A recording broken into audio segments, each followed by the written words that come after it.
Continuing our discussion on realism, where we were discussing neoclassical realism, which combines classical realism with neorealism, we now come to a very important concept, and that is balance of power.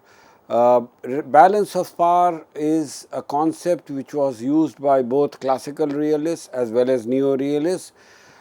Classical realism believes that balance of power promotes national security, that it upholds the order among the great powers, that it prevents hegemony of any one power, and therefore it ensures independence of all states and other states. One can talk about the 18th, 19th and 20th century Europe, which was considered the heyday of balance of power theory. During the 18th century, we saw how under Louis XIV, the Grand Monarch of France, there was an attempt by France to dominate the rest of Europe, but because of balance of power, France was unable to achieve its objectives.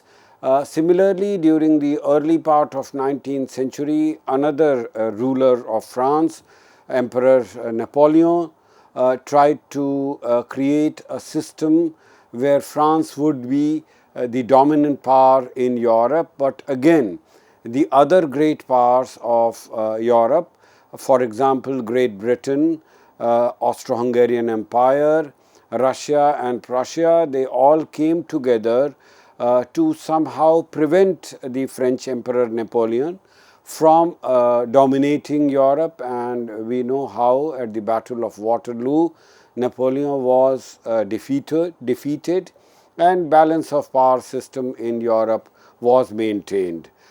Similarly, during the 20th century, we have seen how during the first half of 20th century, there were two great wars, the First World War and the Second World War. Both were concerned with maintaining the balance of power in Europe, and it was a contest between two power blocks. On the one hand, there was Great Britain, there was France, later on joined by United States and also Russia. On the other hand, there was Germany, there was Italy. During the First World War, there was Ottoman Empire. So, during the first half of 20th century also, we saw contest among great powers or a combination of great powers. After the end of the Second World War, we saw the emergence of a bipolar world in which two power blocks, one led by United States and the other led by Soviet Union. For the next 45 years or so, they dominated the world, they dominated Europe, and this was a type of balance of power in a bipolar world. Sometimes it was also called balance of terror because both the power blocks had nuclear weapons and nuclear technology, with the help of which they could maintain what was called mutually assured destruction and a balance of terror. So, ultimately balance of power system was maintained, but with the collapse of the Soviet Union and the end of the Cold War, the bipolar international system came to an end. And with the end of bipolarity, many thinkers believed it was also the end of stability and peace in the world. Balance of power is the most important concept in the international relations theory, especially in realist theory, but it is an ambiguous and intractable theory. A balance of power is not something which can be clearly defined. Balance of power is a systemic and a mechanical condition of international system, in the sense that it is quite natural. It is natural because at any given point of time, the world will have some states which are more powerful, some states which are less powerful, and the more powerful states will enter into a competition and rivalry for domination, or at least to prevent any other state from dominating the international system. So, in that sense, just as inequality of power among states is natural, similarly balance of power is also something which is natural, which is systemic, which is mechanical. It occurs and reoccurs because there are several, as I said, military powers. Some are great, some are not so powerful, and there is a constant interaction, jostling and competition among them. Since the system of powerful states is likely to persist, we cannot imagine a world where all states will have equal power. So, great powers will continue, and therefore, balance of power will also continue to shape international politics and international relations. However, some thinkers believe that power necessarily is not military. There can be soft power. So, a balance of power can be hard or soft. Hard balance of power is balance of military power between major powers or alliances, alliances like NATO. Both classical realists and international society theorist approach, about which we will discuss in subsequent lectures, both believe in a balance of power. However, there are some questions as to what is soft power. Soft balance of power is informal institutional collaboration or ad hoc cooperation among states for joint security against foreign threat. It seeks to enlarge the focus of balance of power to include arrangements that can be non-military, that can cushion or ease the relations among great powers or major powers. So, normally the relations are conflictual, but because of soft balance of power, these conflictual relations can be cushioned, can be eased. However, soft balance of power has been criticized by many thinkers. Many thinkers believe that there is an inherent contradiction in the very concept of soft balance of power. There is a category mistake, as they say. There is an error of conflicting categorical differences in bracketing phenomena together. On the one hand, you talk about softness, on the other hand, you talk about power. And there is a basic contradiction between softness and power. Softness enlarges power to include concepts like norms, laws, procedures, institutions, but these are normally not something which power politics among states recognizes. These are normative categories of authority or rights and are outside the category of power. Strictly defined power or power politics does not recognize norms, laws and procedures. Hence, soft power is conceptually incoherent. Coming to critique of realism, one can cite the international society approach which criticizes realism. It does not mean that international society approach disputes everything that realism believes in.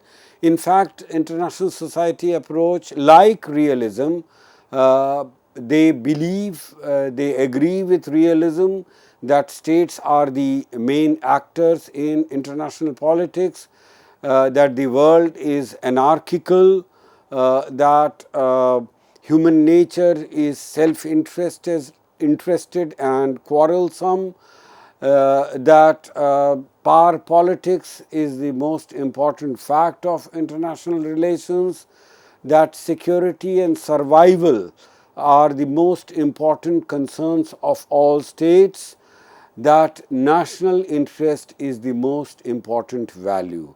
Now, on all this, the international society theory agrees with realism. However, on many other things, they differ from realism. International society approach basically says that realism is a one-dimensional. It is a very narrow concept. It focuses on very narrow concepts and overlooks or ignores many others. For example, it ignores the possibility of cooperation in human nature, that human nature can be cooperative, that international relation is not just anarchic system, it is also society. So they talk about international society. States share common interest with other states. They observe common rules which confer certain rights and duties to all states, and based on these rights and duties they can come together, they can arrive at some common interest. They also believes that unlike realism, which only focuses on the states, international society approach talks about the possibility of other actors or other factors, for example, society, for example, human beings, the statesmen, they are also actors, and their actions are guided by many other factors apart from anarchy or international structure. They also say that international law is there to regulate the activity and behavior of states, that progressive international relations is a possibility, that national interest is not the only value. There can be other important values.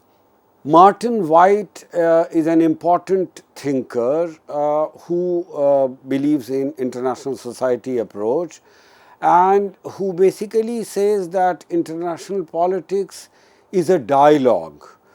It's not just determined by one factor, by anarchical international structure, but state behavior is guided by a dialogue among many factors, or among many approaches to state behavior, to international politics.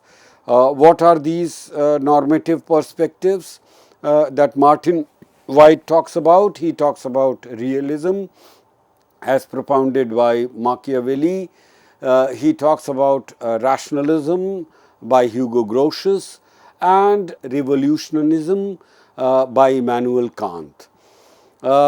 Just like Martin White, Henry Kissinger, we have all heard about Henry Kissinger, the most important statesman of the post-Second World War period, the US statesman. He believes that there has been a long-standing dialogue in diplomatic theory and practice between realism, which is basically pessimistic, and liberalism, which is optimistic. Realism, which believes that national survival is the only important goal that all states pursue, that power politics is the guide to state actions. So, these were the realist concerns. However, Kissinger also believes that liberalism, which believes in the possibility of international cooperation, which believes that states can actually come together for peacefully achieving certain goals and objectives. So, cooperation among states is possible. Henry Kissinger gives the example of United States, where in the first 2 decades of the 20th century, there was the American president, the Republican Theodore Roosevelt, who believed in balance of power, and on the other hand, there was Democratic Woodrow Wilson, who believed in the possibility of and usefulness of international cooperation. It was because of his initiative that the League of Nations was created after the end of the First World War. So, Henry Kissinger says that the US foreign policy was a combination of the policies and thinking of Republican President Theodore Roosevelt, emphasizing balance of power, and Democratic American President Woodrow Wilson, who basically focuses on the possibility of international cooperation and creation of international organizations like League of Nations. So, similarly, he gives the example of United Kingdom. He says that during the second half of 19th century, there was a continuous dialogue between a conservative and cautious Prime Minister, Benjamin Disraeli, and a more morally aroused and interventionist liberal Prime Minister, William Gladstone. Although Henry Kissinger is supposed to be a realist, but at the same time he believes that in reality the foreign policy behavior of United States or United Kingdom, the two great powers, were both influenced by realism as well as some liberal theories and some liberal thinking. There is also an emancipatory theory of Ken Booth, which is again a criticism of classical realism or realism in general. Ken Booth basically says that according to realism, people are prisoners of existing international structures which oppress and prevent them from achieving peace and from achieving from flourishing, from achieving their true self.